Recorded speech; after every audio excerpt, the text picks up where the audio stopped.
It's way past time I dispense some indiscriminate justice!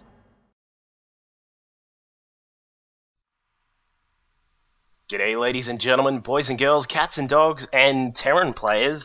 Welcome to another replay from the Korean server. This one's going to be, as we can see, we actually have one of the players from the Next clan over here, over on the left side of Jules' site. We'll get to the map in just a second. But this is NEXSickness, which is kind of an apt name because obviously I've been a little bit sick recently, which is why there haven't been any casts lately.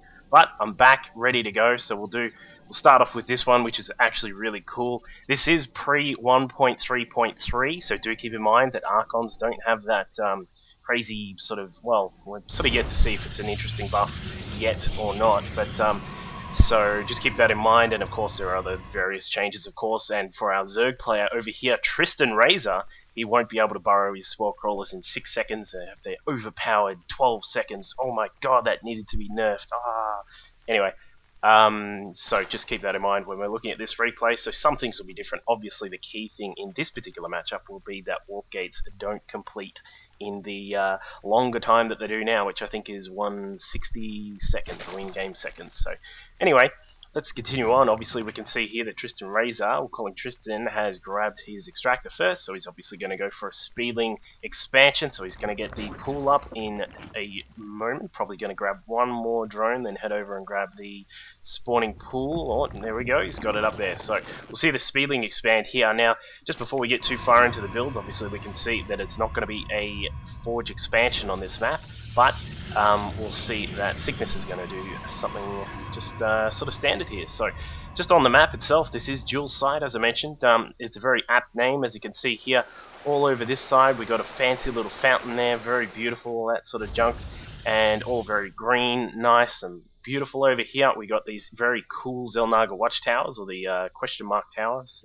Perhaps they're Riddler towers, I don't know. And then over here we have the darker side of the map, if you will, where it's all ash, and over here we've got lava and all this sort of stuff, and these crazy red crystals. Or I don't know why you can't mine those. They'd be pretty good. But so yeah, this is a very cool map. It's obviously used in the GSL. If you are keeping up with GSL over in Korea, we have been using this for the past season, sort of season and a half, I think. I'm not sure. But it's a very cool map. We've had some very interesting games on this particular map. And as you can see here, Sickness has started off by planting a pylon down at the natural expansion of Tristan, so he won't be able to take that early expansion as fast as he'd like. Interestingly, going to put a cybernetics core down here. Very cool strategy. As you can see, the bonus of the cyber core is that it does have 550 shields, 550 health, so it won't go down in a hurry. So if this actually stays up, which he probably will leave it go, I'm not actually sure if he's going to cancel it, but that will actually stay there and block this drone from creating the hatchery for a very long time until this goes down. So that's a very interesting strategy that you can pull out from time to time if you're willing to take the risk of the minerals. Of course, you may be wondering, why is he building it there, and what's going to happen with the one in his main. As we can see, cancels just in time. Beautiful timing there from Sickness. So as we can see, back in the main, he does already have his main cybernetics core powering away at Warp Gate Tech. Now do keep in mind, as we can see here, the timing of that is 140, not the 160 which is up to now, which I mentioned before. So do keep that in mind when we are looking at how fast this game goes. So we do have the Xel'Naga watchtowers being taken there. Or no, it looks as if he's going to head in. One thing you can do as a Zerg, if you are interested in playing on this map, or if you play some custom games on this map, and you actually are against a Protoss who does a forge fast expansion, have a look at the GSL from the, what was it, the Codes round of 8, I think, NEST against any pro. Have a look at that game to see a very cool way of dealing with a Protoss that does a fast expansion on this particular map. It was the coolest thing I've ever seen, and in fact you can do it on any map, I suppose, if you technically think about it. But as you can see here, only 3, no, it's 3 now. There was only 1 drone in there. It is getting sort of up to that technical stage of StarCraft 2, where, much like in Brood War, we actually had people who were being very mathematical in counting out how many drones were in the particular extractor, and then removing some or putting some back in to make sure that their mineral income is actually really efficient compared to what they actually need in the gas. Because of course, at this stage of the game as a Zerg, you don't really need too much gas. And as we can see here, probe going down, so he's not going to need that probe, hopefully, but it looks as if we will see a sentry. It looks like, I'm assuming it's 3 gate. Where are the 3 gates? There's second and third up there, but we do have a lot of sentries hanging out here. They're going to have a party at the ramp. No Zerglings are invited, and we will see the Nexus go down, so we'll see if Sickness is able to hold this off. Obviously, he's got a lot of sentries there, so he certainly should be able to power away at those Zerglings if they try and harass this Nexus. And now a robo facility and a gateway are going to be going down here. I don't believe... Oh, there is a tiny bit of room there, as you can see, a zealot warping in there just to disprove my theory there that it wasn't big enough for any units to fit through.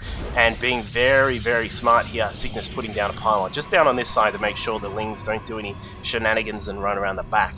So, obviously we're moving into this stage here where we've got the Zerg powering away at that natural expansion. It has no drones in this gas. I'm not actually sure if that's meant to be that way or if he is going for something low gas for the moment. Going straight for the Hydra Den actually. So he's got the layer up. He has an Evo chamber. Probably going to grab +1 to missile attacks from that Evo chamber once it's up and running. Not to mention, of course, the Evo chamber can provide you with Swarm Crawlers should the need arise. Now we do see the Zerglings still sort of chipping away, trying to chip away at this expansion here. An observer is going to come out from Sickness so he can have a look around the map and see what's going on. Of course, at this point of time, you would expect the Zerg has really powered up the drones on the natural. As you can see here on the Harvest account, we actually have 44 drones to the 34 of Sickness, of course. Generally, that's sort of where you would see this game going at this point, is that the Protoss, of course, is just a little bit behind, given that the Zerg can just massively power away at the drones because they have map control with the Zerglings. And as you can see, doing a good job. Tristan is just running around here, just making sure he's checking out what's going on around the map, having a little poke here at some of these buildings, tried to get through, but the Zealot bouncer did not let him through. Now we do see that an Immortal is going to come out here from Sickness, so he's going to switch into the Immortal tech and perhaps see if he can predict that there will be some roaches on the way. But as we can see for the moment, the roach den is actually done, but there are no roaches on the production table currently. We do have the groove spines and the +1 missile attacks, as I mentioned, already coming through there, and the groove spines is already done, so the Hydras will be dancing away in a moment. Now the observer, let's have a look at what this observer is spotting here in the main. Sees that there isn't too much there. A bit surprising that he didn't go down the back to check out if there was a spire or anything like that up the back, but he does know that there are definitely some Hydras out on the field because there are a few at the front already. So we did hear the Immortal coming in there, warping in, he's ready to serve. Wow, we actually have a second robotics facility at the moment, so we're probably going to have some really high-powered Immortals coming out in the short term, I would assume. We're going to have probably some Immortal and Sentry Stalker shenanigans. I'm not really sure. I haven't really seen that sort of mixture too often, but of course I think he's relying on the fact that roaches are a very powerful unit in this particular matchup, and if he has a lot of Immortals, he'll definitely be able to deal with those as well, not to mention the Hydras. So we do have a third base coming up here from Tristan, so he's going to take advantage of the fact, as we mentioned before, that he does have a lot of map control. Interesting that he hasn't actually taken the 2 Xel'Naga watchtowers that are in the middle, the Riddler towers, but I'm assuming he will try and get in there eventually and take those, so he does have some decent map control. The 2 gas are already powering away, so we do have a blink coming up from Sickness. He's going to have that ready to roll. The Stalkers will be able to be a lot more mobile around the map, and as we can see, finally taking the Xel'Naga watchtowers is TristanRAZER, getting his name mixed up there.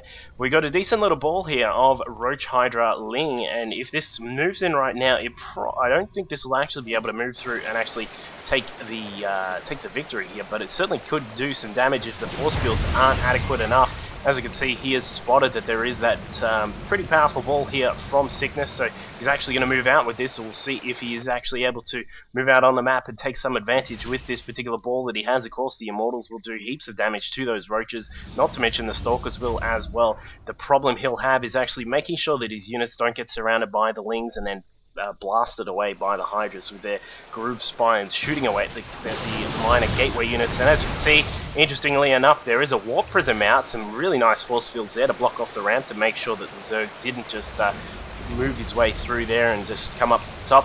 Warp prism is now actually moved into position here. This is very interesting play. You don't actually see this so often. A warp prism actually used for warping in units sort of in the battlefield too often, but we'll see if there may be some force fields here to segment this army. Indeed there are. and they do clean up a couple of the Zerglings there. The Hydra Roach is stuck behind the force field wall. Burrow is already done for the Roaches, so they won't be spotted for the moment. The Observer is off, hanging around up here with his friends in the Zerg base. Meanwhile, the Roaches coming up the map, the Hydras are in position here. They are taking some shots at the Stalkers. The Stalkers taking a little bit of damage, losing some of them there, but very nice control here from Sickness, along with the Guardian Shield, keeping his units out of the line of fire there of those Hydra Roach Ball army that was there. We do have a third base coming up here from Sickness. It looks as if he's going to prepare a little cannon wall. Perhaps we'll see some gateways here to block off this sort of entry point so that the Zerg units do have to power through the cannons if they want to get anywhere, but we'll see if that comes up. On the production table, we do have tunneling claws, so the Roach Warren is getting that research upgraded. Of course, the Roach move speed is already buffed up, and we have some more Hydras on the way as well. On the Protoss side of the table, we've got Protoss ground weapons level 1, still some more Immortals popping out. Have a look at that Immortal count. We actually have a grand total of 8 Immortals out at the moment. He's certainly going to be able to deal with all of these Roaches that are sitting around in this battle. And as we have another little fight here, we do see that the Zerg contain is sort of a little bit better, but the wall from those force fields is actually doing a great job of segmenting the army. It looks as if we'll probably have a win here from TristanRAZER. He does sort of just hold that off for the moment. The advantage he has here is that the third base is definitely getting up, and that is going to be up in no time here for our Protoss player. He's going to be able to get this up and running and get that powering into position there. Now we do have, I actually sort of clicked the wrong button there, but we've got a still powering up the ball here with this Hydra Roach. Obviously we can see that the Roaches do have their highlights in their hair. They've got their spiky hair gel in. They are going to be able to move under force fields if our Protoss player is not careful, so he does have to make sure that the Immortals are doing a good job at the front, and hopefully he will be able to deal with those Roaches, but we'll see what happens. Very nice creep spread here from Tristan. He's doing a nice job moving it around the map, moving into the middle. Obviously as a Zerg player, if you can get it into the middle at a minimum, that is a really powerful position for you to have, because it means you'll be able to reinforce, and of course it'll mean you'll be able to counter-attack very quickly if your units can get at least into the middle very swiftly. Now we do have a fourth base going up here from Tristan at the gold. Do keep in mind there is a gold. There are 2 golds on this map. I forgot to actually mention them at the start. 5 little gold patches here, 1 gas only, so it's not exactly a big field of minerals that'll be flooding in as there are on some of the other gold bases on the other maps, but it's certainly something which can augment your economy. We have what potentially could be a big battle coming in here. That War Prism still hanging out at the front probably will go down, given that it will die to a banana peel, and the Roaches are doing a good job walking through here. Some force fields coming up, decent positioning of those force fields, but it looks as if the back force fields there are holding off a nice amount of the Hydras there, and we'll probably have a win in this particular battle for our Protoss player, TristanRAZER. And he is now just powering through the army here. They do have +1 on the weapons with the Immortals, of course, and the Hydras, however, do have +2 to their attack, and they'll be doing a great amount of damage to the Protoss units if they are not in good position. DT's in the mix there, but the Overseer up the top has spotted them. Now the Overseer is down, the DT can go to work. There is 1 left, 2 left, 2, 4, many of those DTs coming into the fight here, but a lot of these Zerglings have been capturing these Stalkers out of position, and the Hydras have just been powering away at them as they do. Hydras are now getting sliced up like a butchery here, and these Hydras will obviously die eventually, but the problem is that they have done enough damage here. They have actually ripped through a lot of the Protoss army. There's only these Stalkers and the DTs left.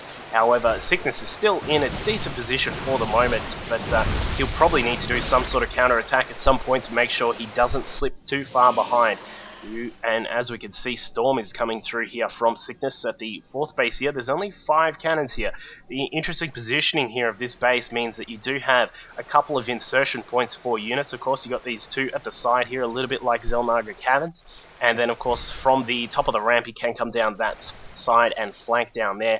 But I'm thinking that this base should be pretty decently secure for the moment, given that there are the cannons, there's the DT, Stalkers, and everything just hanging out there waiting for a chance to hack up some Zerg units. but the Roaches have been increased in their numbers here. They're going to run up the ramp here. They're going to have a little bit of trouble dealing with this Stalker DT army, which of course does a great amount of damage to the Roaches.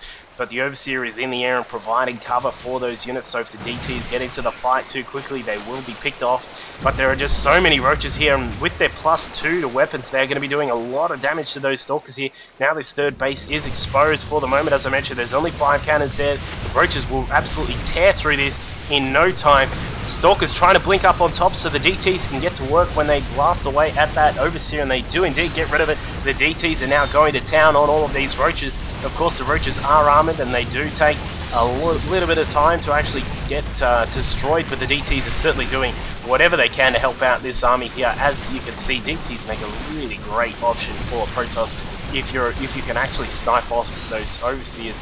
And as we can see here, this base will be secure for the moment. The Nexus only getting down to about half health. A lot of Chrono left in there, interestingly enough. Storm did not get stopped in the Templar archives, and now Archons are being morphed in here. So we're going to have an Archon army, of course. We'll probably see some High Templar. There they are. They're going to work up some energy and get ready to put some Storm down. Interesting to see if he does use Storm a lot. I'd perhaps prefer him to use some feedback maybe on the Overseers to make them go down quicker, because of course the Storm doesn't do a huge amount of damage against Roaches, but it will certainly help if it comes to it. There you go, some Storm going down. We need to pick off that Overseer if he can, again, to make sure that the DTs can be safe in their position on the ground. Storm going down on the back, beautiful positioning on that Storm. The Overseer is still in the sky here, but there's no DTs, so there's not really too much to worry about for Tristan, but Sickness doing a great job picking off these Roaches, and the Archons again doing a great job. As we mentioned before in previous casts, Archons do a lot of damage against bio units, and now we still do not have any sort of counter-attacking going on for Sickness. He's just sort of letting Tristan just go ahead here with these bases. I'm not really sure what the plan is. I think he's just playing a very passive style of game where you sort of sit back, try and get your bases and keep them equal with the Zerg, and as you can see, he's grabbing his third now as well. A couple of cannons going down along with some HTs to protect. But I think he's just sort of sitting back, waiting for Tristan to actually overcommit on his army, and then perhaps he's going to try and counterattack once he has superior numbers. But as we can see here, the robotics facility are not really going too hard at any sorts of production just at the moment. But so there's not going to be any Colossus or Immortals for the moment. There is a Warp Prism, again, another Warp Prism coming out on the field again. I'm loving seeing that. Not seeing the Forge spinning around, which is a bit interesting. And we still don't have charge just as of yet. Of course, there are only a very minimal amount of Zealots just at the current time being. So he's not really going to need the charge for the moment. But perhaps when we get into this sort of position here, where the Zerglings are running inside, Storm going down, blocking their entry into the base, but we'll see if Sickness can hold this. He'll definitely be in a very nice position for the moment. Zerglings still being the weapon of choice at the moment for Tristan. He's just got a lot of them out. We do have a lot of Roaches in the middle as well, with this creep highway spreading through the middle of the map, doing a great job there. It would be really very advantageous for Sickness to try and pick off some of that creep that's in the middle. Stalker's blinking on top of the units there. Storm's going down, hitting some of those Roaches there, but another Storm right on top of that ball there, and another 2 Storms just absolutely tearing through. Obviously, when you put enough Storms down, you are going to rip up the Roaches, but now the Archons come into the party, and they will be able to hack up any leftover Roaches that were left in that position. But as we can see here, the 3rd and the 4th base are now getting very secure here for Protoss, and he's probably going to be able to hold this together with the Zealots, which are camping out here, still waiting for the +2 weapons here. The Warp Prism coming along here, he's going to spot there is a attempted 5th base here for Tristan. He's going to warp in some DTs as well. Of course, this is a very powerful way of getting around the map and harassing your opponent, is to warp in some DTs and rush them around. As we can see, we did have a DT running inside the gold base here. It's not going to get too far. There is a spine crawler poking away like someone trying to poke your eye out, and he will be able to get this 5th base down. But interestingly, a little bit of just in your face there from Tristan, putting it back down straight away. And another DT attempting to get inside. He has taken out a couple of the drones, takes out 4 of those drones, but the Roaches are going to have nothing of that, and they do pick that DT off. We've still waiting to see if there's any particular sort of strong ball which Sickness is going to come up with here. He's got a lot of HTs here. They do have a little bit of energy in them. Each of them do have enough for some Storms. We'll see if he's going to use them now. But it looks as if he's moving into position to control the Zelnaga Watchtower, We have the watchtower being taken at various points there, and a storm going down. A little bit of a misclick there perhaps, but he does have a lot of roaches to contend with, so if he actually storms really well, he may be able to deal with this army. But we do see that the roaches are coming in interesting positioning there, flanking from both sides, and they are not raptors, they're not from Jurassic Park, but they are doing a great job anyway, spitting acid, and they are going to rip up some of this Protoss army that gets caught out. Storms are going to need to be put down very quickly here. There's one. We're not going to have any more. There's another one, and probably a third one will come up in a minute, but the Stalkers are blinking up on top of the roaches. The Observer is in the sky, so the Stalkers will have vision of these roaches. The roaches are attempting to come up and personal and punch on with these Stalkers, but they're not going to be able to do as much damage, but there are supporting units coming in the back. Now the Protoss is in a little bit of trouble. Sickness is going to have to pull back here. There are just way too many units, not to mention these roaches actually have their +1 to carapace as well, so they will be able to take a little bit more damage than they normally would. And the battle is finally over there, or perhaps Sickness has not had enough just yet. He's moving through, spots what's there at the Zellnoga Watchtower, can see that there's obviously some creep and some random Zerg units in the middle of the map, and he's going to warp in some more. Zealots, of course, he's sitting way up on his minerals at the moment. Of course, the as we mentioned before, the fourth base being the gold does not have an extra gas, so perhaps in this particular map it would be a little bit more feasible to switch into things like the Zealots a little bit earlier and make sure you've got charge and that sort of thing. But as you can see down here at the 5th base, once again, Sickness powering away with his Warp Prism, got a DT in the mix, some Zealots are hacking away at this base and it will go down, and I think for the moment Tristan won't really bother too much because it looks as if he's going to go for his own counter-attack down at the side there. You can see that there are some cannons prepared. Storm's going down right on top of those roaches, doing a great job. Of course, the one problem that he has at the moment is that he really does not have enough to contend with these Stalkers, and with Blink they're going to do a great amount of damage. Just going to need to be really careful about the Stalkers that they don't get picked off too quickly. Perhaps some more reinforcements will come in here in a minute from Sickness, but it looks as if he's going to need to warp in some extra Zealots here, and they do come in finally as an Archon just hanging out there at the front of the battle. The Stalkers are now sitting on +2 to their weapons, +3 is on the way. Some more DTs being morphed in here, finally some DTs because he's sniped off that Overseer, of course, which is a good part of that particular battle. But now the DTs are going to be able to wreak havoc on those roaches as they try and escape. Once they get to the creep, they will be fine.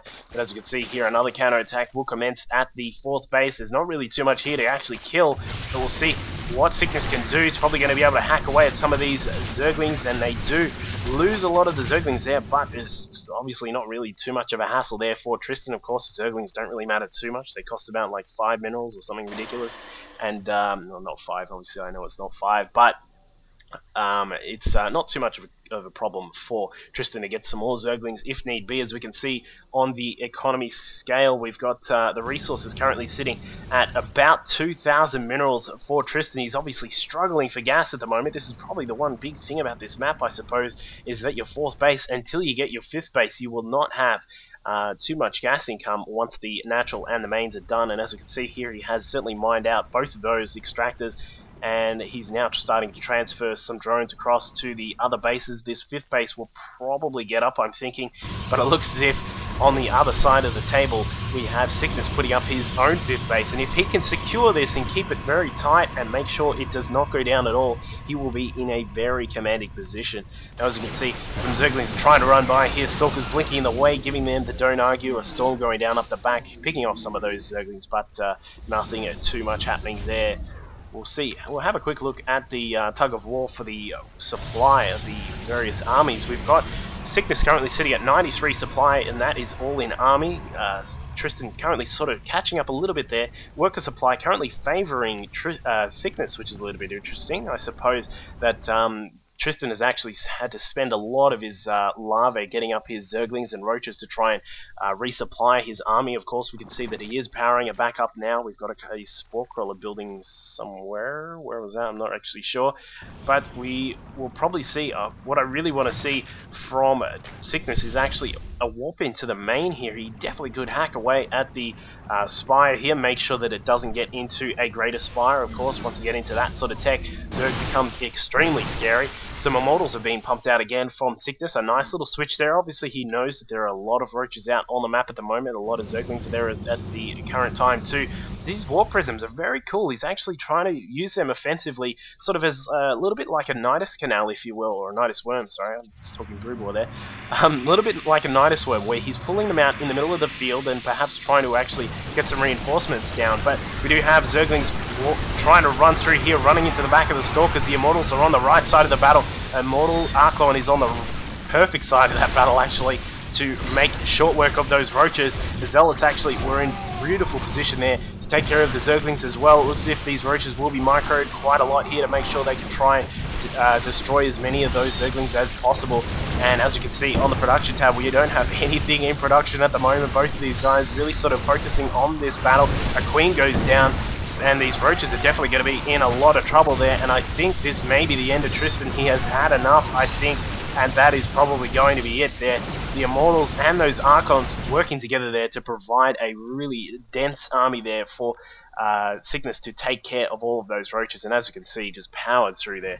Not to mention with this 5th base up and running, Sickness was in a beautiful position. So great play from both of these guys. We got to see some interesting strategies from both of them, of course. We did see some very fun Warp Prism usage there from Sickness. So perhaps you guys can try and work that into your particular style of play as well.